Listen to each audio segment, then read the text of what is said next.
Good morning students. आज हम समय की सुरंग पाठ का अध्ययन करेंगे। पाठ 12 समय की सुरंग। लेखक परिचय। H.G. वेल्स, इनका पूरा नाम हर्बर्ट जॉर्ज वेल्स था। उनका जन्म 21 सितंबर 1866 को इंग्लैंड के कैंट काउंटी के ब्रोमली में हुआ था। उनके पिता जोसेफ वेल्स पेशेवर क्रिकेट खिलाड़ी थे, किंतु उनका बचपन सुखद न था। H.G. वेल्स विज्ञान कथाओं के जनक के रूप में विख्यात है। 1896 में लिखी उनकी पुस्तक the war of the words ने पुस्तक प्रकाशन के करीब 40 वर्षों बाद भी 1938 में न्यूयॉर्क शहरवासियों को उसके रेडियो प्रसारण से भयभीत कर दिया था। उनकी अनेक साहित्यिक कृतियों पर चलचित्र बन चुके हैं। उन्होंने न केवल विज्ञान कथाएं लिखी बल्कि ऐतिहासिक, सामाजिक लेख, लघु कथाएं एवं यात्रा वृत्तांत भी लिखे। 1895 में उनकी प्रथम रचना select conversation with an uncle प्रकाशित हुई। उसके बाद टाइम मशीन, वंडरफुल विजिट आदि उसी वर्ष 1895 में प्रकाशित हुए। 1897 में द इनविजिबल मैन प्रकाशित हुआ। उनकी असंख्य रचनाओं ने उन्हें विश्व प्रसिद्ध बना दिया। उनकी मृत्यु 1946 में हुई। पाठ परिचय। इस विज्ञान पर कथा के लेखक है H.G. वेल्स। उनकी मौलिक रचना है टाइम मशीन के संक्षिप्त हिंदी रूपांतरण से ये रोचक अंश लिया गया है। इसमें लेखक ने जो कुछ वर्णन किया है वह सब क्या है, काल्पनिक है, और काल्पनिक होते हुए भी वास्तविक सा लगता है। ऐसा प्रतीत होता है मानो हम सारी घटनाएं उसके मुंह से सुन रहे हैं। श्री विद्याचरण शुक्ल ने टाइम मशीन नामक उपन्यास का हिंदी में अनुवाद किया है। अनुदित रचना होने के बावजूद भी इसमें मौलिकता की सुवास है जो पाठक को बरबस अपनी ओर खींचता है, जो पढ़ने वाला है उसे अपनी ओर आकर्षित करता है। इसके लेखक कौन है? H.G. वेल्स। और इसको अनुवाद किसने किया है? विद्याचरण शुक्ल ने। किसका? टाइम मशीन नामक उपन्यास का। और यह काल्पनिक है पूरी कहानी, लेकिन ऐसा उपन्यास पूरा क्या है, काल्पनिक है, लेकिन ऐसा लगता है कि वास्तव में सब कुछ हमारे सामने घटित हो रहा है। हम सबको जैसे पक्षाघात हो गया। पक्षाघात लकवा मार जाना। प्रयोगशाला के द्वार पर वह अर्थात हमारा मित्र खड़ा हुआ था। उसके कोट पर धूल की परतें जमी थी, बाल बिखरे हुए थे, उसका चेहरा पीला पड़ा हुआ था, घबराया हुआ था। हमारा ये मित्र एक वैज्ञानिक था। उसने एक मशीन बनाई थी, उसका नाम रखा था टाइम मशीन। उनके मित्र का क्या नाम था? वो क्या था? वैज्ञानिक था पेशे से, और उन्होंने एक खोज की थी, एक मशीन बनाई थी जिसका नाम था टाइम मशीन।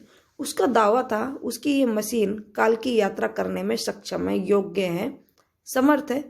काल की यात्रा अर्थात उस मशीन पर बैठकर वह अतीत में जा सकता है। जो बीत चुका हो, जो समय बीत चुका हो, वह क्या कहलाता है? अतीत। भविष्य की सैर कर सकता है, जो आने वाला समय है उसकी भी सैर कर सकता है। इसलिए हमने अपने मित्र को एक नया नाम दिया, काल यात्री। क्या नाम दिया मित्रों ने? काल यात्री। उसने हमें अपनी इस मशीन के बारे में कई बार बताया। उसका आकार एक कुर्सी जैसा था, उसमें अनेक यंत्र भी लगे हुए थे, उसमें 2 हैंडल भी लगे हुए थे। एक हैंडल घुमाने से भविष्य की सैर पर जा सकती थी, दूसरे हैंडल अतीत में ले जा सकता था। टाइम मशीन का कैसा आकार था, कैसी संरचना थी? कुर्सी जैसी थी, और उसमें कई यंत्र लगे हुए थे। उसमें 2 हैंडल थे। एक हैंडल तो भविष्य की सैर करा रहा था, आने वाले समय की। एक जो समय चला गया उसकी सैर कराने ले जा सकता था। काल यात्री ने हमें आज भोज के लिए बुलाया था, खाने पे बुलाया था। जब हम उसके निवास स्थान पर पहुंचे तब न तो काल यात्री वहां था, न ही उसका काल यंत्र अर्थात टाइम मशीन। उसने एक पत्र लिख छोड़ा था कि यदि मैं 7 बजे तक न आ पाऊं तो आप लोग भोज शुरू कर देना। उसने एक पत्र लिखकर छोड़ दिया, अगर मैं 7 बजे तक नहीं आ पाऊं तो आप क्या कर देना, एक भोज खाना शुरू कर देना। क्यों? अपने मित्रों को खाना पर बुलाया और खुद कहाँ चला गया? टाइम मशीन को लेकर भविष्य की सैर करने निकल गया। हम सब उसी की प्रतीक्षा में बैठे थे। अगर आप किसी के घर खाना खाने जाओगे तो ये, अगर आप जिसने मेहमान नवाजी के लिए बुलाया है वो आपको पत्र लिखकर भेज रखकर छोड़कर चला जाता है कि मेरे आने से पहले आप खाना शुरू कर देना, तो आप ऐसे खाना खाओगे? नहीं, उसी की प्रतीक्षा करोगे, इंतजार करोगे। ऐसे ही काल यात्री के मित्र उसका इंतजार कर रहे थे। अब वह सहसा, सहसा करते हुए अचानक, हमारे सामने बदहवास हालत में, बदहवास घबराया हुआ, एकदम उनके सामने कैसा घबराया हुआ हालत में आया। थोड़ी देर बाद वह कुछ सामान्य हुआ, उसने आप बीती बतानी शुरू की। थोड़ी देर बाद वह क्या हुआ, सामान्य हुआ और उसके साथ आप बीती जो घटित हुई वह घटना बतानी शुरू की। कारण मेरा कालयंत्र गायब था। अब वह अपने मित्रों को कहानी बता रहा है, एक मेरा कालयंत्र क्या हो गया था, गायब हो गया था। मैं भयभीत हो उठा, मैं डर गया। कालयंत्र के बिना मैं अपनी दुनिया में कैसे लौटूंगा, मैं टाइम मशीन के बिना अपनी दुनिया में जा ही नहीं पाऊंगा। कालयंत्र को मैं स्पिंक्स के पास छोड़ आया था, अब वह वहां नहीं था।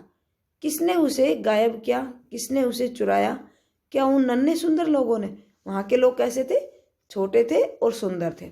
मैं इमारत में लौटा, इमारत भवन में लौटा। वहां सब लोग गहरी नींद में सोए हुए थे। मैंने एक व्यक्ति को जगाकर उससे पूछना चाहा, पर वह मेरी बात समझ न पाया, फिर सो गया। चारों ओर अंधकार था। मैं निराश हो गया। अब चारों ओर क्या था, अंधकार था और रात्रि का समय था। अब काल यात्री क्या हो गए, निराश हो गए। मेरी आंखों में आंसू आ गए, काल यात्री की आंखों में आंसू आ गए कि मैं अपनी दुनिया में कैसे जाऊंगा, वर्तमान समय में कैसे लौटूंगा। पर मैं कर भी क्या सकता था। जैसे तैसे रात बीती। सूरज निकलते ही मैं दौड़कर पंखदार मूर्ति के पास पहुंचा। जैसे रात बीती, मैं सूरज निकलते ही पंखदार मूर्ति के पास पहुंचा। मैंने देखा जहां कालयंत्र रखा था वहां जमीन पर लकीर बनी हुई थी।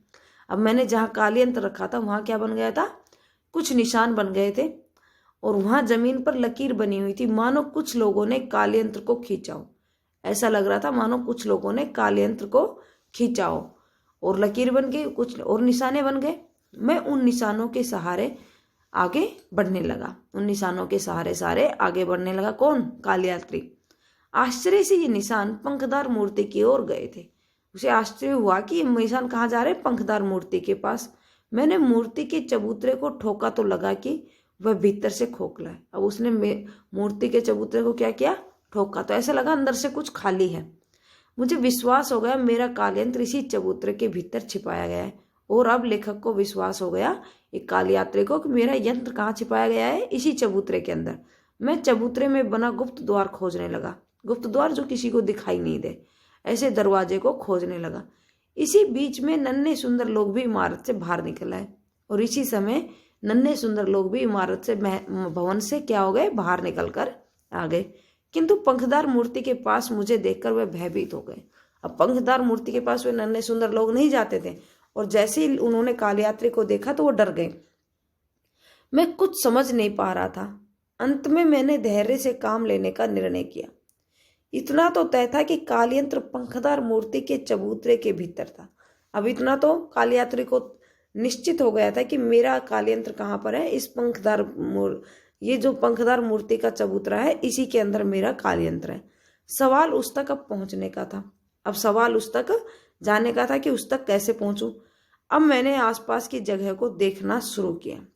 अब लेखक ने, कालयात्री ने आसपास की जगह को देखना शुरू किया कि मैं कैसे अपने कालयंत्र को निकाल सकता हूं। आज के लिए चैप्टर इतना ही। शब्दार्थ, श्रुतलेख, सक्षम, बदहवास, गगनचुंबी, विचित्र, संघर्ष। वाक्य निर्माण, सक्षम, कालयात्री की मशीन काल की यात्रा करने में सक्षम थी। बदहवास, मोहन मेरे पास बदहवासी हालत में आया था।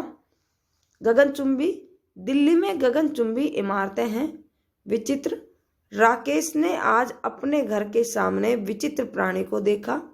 संघर्ष, ललिता ने अपने भविष्य के निर्माण के लिए संघर्ष किया था। शब्दार्थ, पक्षाघात, लकवा मार जाना। सक्षम, समर्थ या योग्य। अतीत, वह समय जो बीत चुका है। बदहवास, जिसे होश हवास न हो। गगनचुंबी, आकाश को छूने वाली यानी बहुत ऊंची। अट्टालिका, ऊंचा भवन। खंडर, टूटी फूटी इमारत। गुप्त द्वार, वह दरवाजा जो सामने दिखाई न दे। विचित्र, अनोखा। Thank you class.